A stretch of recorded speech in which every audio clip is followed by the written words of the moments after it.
Facebook Marketplace has a bunch of great real estate deals, and they're not on the MLS. Roll the intro.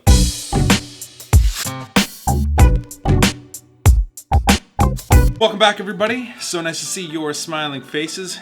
You look pretty new. Hello, my name is AlexBeltran, and I talk about tricks, tips, techniques, and everything real estate lifestyle. So if you're in the real estate business, aspiring to join the real estate business, or you just want some guidance or references to everything that the real estate industry encompasses, go ahead and smash that subscribe button. Just smash it. Yep, good. Let's jump into it. So I have a problem with the National Association of Realtors. As I may have mentioned before, I love market disruptors, which is great because it phases out the weak and only the innovators keep going. And that's my problem with the National Association of Realtors. The inspiration for this particular video is twofold. One, the access to the MLS that is granted to me by being a member of the National Association of Realtors, as well as the local board of realtors, doesn't show any for sale by owners. Do you know how many times I look like an idiot to my clients because for sale by owners don't show up on the MLS and my clients are inquiring about those particular properties? Lately, I've pretty much been using Zillow search to find properties for my clients because it shows for sale by owners, make me moves, pre-foreclosures. The list can go on. The only time I open up the MLS is either to input listings or to get agent remarks. And that's it. Now, a long time ago, well before I was in the business, the only way to know what houses were for sale is if you asked a realtor because they were the only ones that had access to the multiple listing services, MLS. But that is no longer the case. While real estate has evolved and I have to evolve with it, the role of a real estate agent isn't just a salesperson, it's a little more of an advisor role. So I've been operating in that capacity, but the National Association of Realtors can't operate as gatekeepers forever. Just look at the taxi medallion holders and how well they're doing now that Lyft and Uber are in the picture. I'm just saying. Which brings me to my second reason for making this video and the primary reason for making this video. Facebook Marketplace's home listings. Amazing. And they don't show up on the MLS. But this is an advantage for buyers and investors because the general public isn't aware of this yet. Although I've had about 15 people within the last 2 days mention it, Facebook Marketplace is still not common knowledge. By watching this video, it makes you one of the first to know about it. Take advantage of this knowledge before anyone else. Now here I was thinking that nobody uses Facebook anymore. In fact, I deleted it off my phone like a year ago. But reluctantly, I re-downloaded it, and with just like this sickening feeling, I signed in. Ugh. I felt violated. But when I got to Facebook Marketplace and started searching for homes, I was pleasantly surprised. There isn't that big of selection on properties on there, at least not on the searches that I did, but there are some great deals on there. I randomly chose a house, drove to it, checked it out, and don't tell anyone, but I'm kind of in the process of buying it. I mean, as of the time of this recording, it's only been 3 hours since I spoke to the seller, so I'm still doing my due diligence. But by the time this video hits YouTube, it'll be well over a week. I may or may not have done something by then. I'll keep you guys updated if I purchase the property or not. I was actually thinking of making a vlog-ish type video where I show you A through Z how to invest in real estate. If that's something that you'd be interested in me doing, go ahead and comment in the comment section down below. But what a time to be alive. You can now literally buy a property from your phone by simply messaging the seller. And there's some really good deals on there. Sure, there's some major fixer-uppers on there, but that's where some of the best deals come from. Some of these particular listings actually offer seller financing, where the seller finances you instead of the bank. So if you're just starting as a real estate investor, this may be an option for you. Now keep in mind that the seller will have all the power in this case, and they may want more aggressive interest rates or payment schedules. So just weigh out the pros and cons of using seller financing. This is where I highly recommend you read up on some banking terminology as well as understanding banking math. But from the research that I've been doing, you can absolutely find a house, put some work into it, increase the value, rent it out, and refinance it. You can use that money to fund your next real estate investment project. Now the cautionary side of using Facebook Marketplace. Now time out real quick. Now I know that earlier in the video it seemed like I was bashing the National Association of Realtors. I promise you, I am not. I'm just concerned that the National Association of Realtors is operating an analog in this digital age. Okay. A little history lesson. The MLS was pretty much put into place to prevent fraudulent listings. Take Craigslist for example.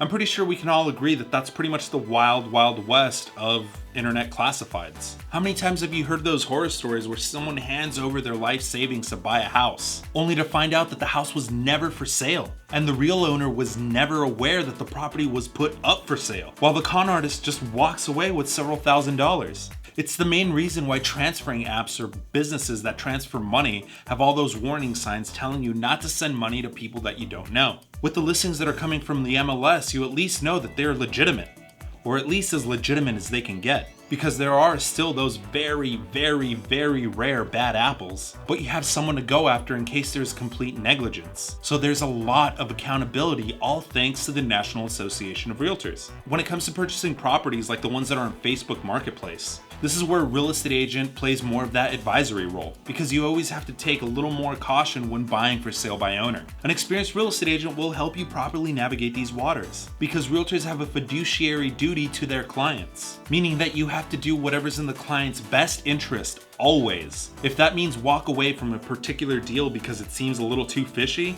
then walk away. Or vice versa, if a realtor says swoop on that deal, then swoop on it. Real estate agents actually handle these transactions more often than you may think. I know this because I'm in the business. I know a lot of sellers that tell me all the time that they're willing to sell their house if someone brings them a certain price, but they aren't going to advertise it. They're more commonly referred to as pocket listings or off-market listings. It comes with the territory of being a real estate agent, so don't be afraid to bring in a buyer's agent.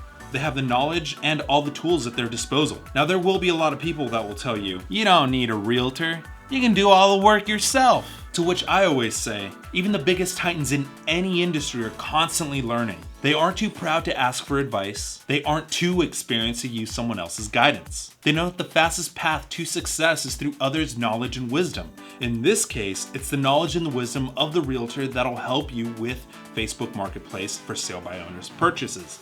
That's a tongueful. There are typically two ways that a buyer's agent may ask for compensation. One, the agent may ask if the seller pays buyer's agents. Since you are the buyer, the agent is your agent, buyer's agent. If the seller accepts, then that's how the real estate agent will be compensated. Method number two, if the seller says no, they will not pay a buyer's agent, then the agent may ask you for a buyer's compensation agreement. Side note, depending on your region, this document may be named differently, but essentially it's an agreement between you, the buyer, and the agent pretty much agreeing on compensation. This could be a flat fee or a percentage. That's something that you and your agent are going to have to come to an agreement on. Pretty simple. In the event that you still don't want to use a real estate agent, these are some bare bones things to look for when purchasing a for sale by owner. Now, keep in mind, this is not legal advice. These are just general things to look at when purchasing for sale by owners. Now, I can't account for every variable. It's impossible for me to do so. Once again, just use a realtor. Now, one of the first things you're going to want to do is make sure that the person that is offering the house is the person that can actually sell the house. Once again, too many variables to account for, so here's some hypotheticals. Husband, wife, getting a divorce. You need both signatures to sell, but only one wants to sell and the other one doesn't. But Mr. or Mrs. Seller says something along the lines of, don't worry about it, my attorney will figure something out. Run! Or it's my brother's house. He's on a ship that's docked offshore. He needs the profits from the sale to put gasoline in his boat so he can paddle his way back to shore. Run! If they aren't the decision maker, ask to speak or get the contact information of the decision maker. You can actually go to the county assessor's website and look up who the owners are. If you want to Google this, just look up the county that the property you are looking at is located in and the word assessors, and it should bring you to the county assessor's website. Once you're at their website, you can use their property search to find the subject property. Sometimes it does get a little complicated when a house is owned by a trust or an LLC. It can take a little more digging to find out the contact information, but at the bare minimum, you can at least verify it to some extent. The next thing you're going to want to do is get a proper inspection report. Don't just take their word that the house is fine. Inspect and ask for an inspection contingency. I don't care if on the side of their truck it says world's greatest construction company. Don't let the seller pressure you into not doing an inspection because it's inconvenient. Get an inspection and read the inspection report. If the problems with the house are not to your liking, ask for repairs, ask for a price reduction, or walk away from the deal altogether. It's better to spend a couple $100 on an inspection than several $1,000s to buy a house that you can't fix. And the last thing, Use your own escrow or a trusted escrow company. If you're in a state that does not use escrow, use your own attorney or a trusted attorney. It's escrow's job to make sure that all the right documents are in place, as well as handle the transfer of funds and title. The reason why you want your own or a trusted escrow company is because they're going to be handling all your money. Once again, it's hard to account for everything that can pop up in any particular deal.